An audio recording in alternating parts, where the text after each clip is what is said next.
U.S., UK aircraft carriers led show of naval might around South China Sea. 3 aircraft carriers and a dozen other warships from U.S. allied nations sailed on the fringes of the South China Sea this week in one of the biggest shows of Western maritime might in the region for years. Those drills in the Philippine Sea will be followed by 2 weeks of large-scale military exercises in the South China Sea, sending a message to Beijing and asserting the freedom of navigation in an increasingly tense Indo-Pacific.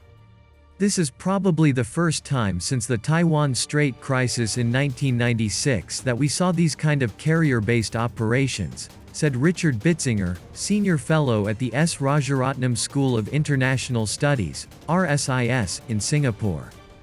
On October 3, the British Royal Navy's flagship aircraft carrier HMS Queen Elizabeth, together with 2 U.S. carriers, the USS Carl Vinson and USS Ronald Reagan, joined 14 other naval ships from the US, UK, Japan, Canada, New Zealand and the Netherlands to conduct so-called combined exercises in the Philippine Sea. Images taken at the scene show the impressive armada sailing in the sun, with an arrow-like formation of fighter jets overhead. A day later, the SCS Probing Initiative, a Chinese research network, alerted that the USS Carl Vinson and HMS Queen Elizabeth had crossed the Bashi Channel into the South China Sea, the second time for both of the aircraft carriers since July.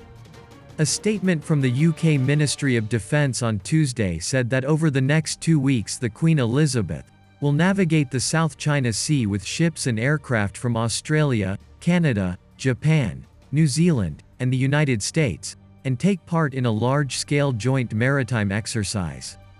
On the same day the US and UK aircraft carriers entered the South China Sea, China sent a record 52 military aircraft into Taiwan's Air Defense Identification Zone, ADIZ. Over a 4-day period beginning last Friday, Taiwan reported that nearly 150 Chinese Air Force aircraft flew into its ADIZ. The Taiwanese Defense Minister, Chiu Kuo-cheng, told lawmakers on Wednesday that the cross-strait tension was the most serious in more than 40 years.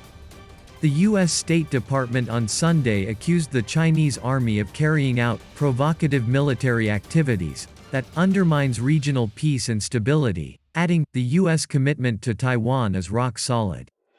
China considers Taiwan a breakaway province and vows to unite it with the mainland, by force if necessary.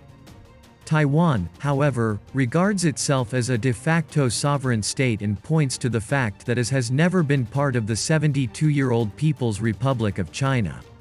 A lot of countries attached around Asia worry about Chinese aggressiveness, and this is a way of sending a powerful message, to China, about freedom of navigation and operations, Bitzinger said of the aircraft carrier joint exercises.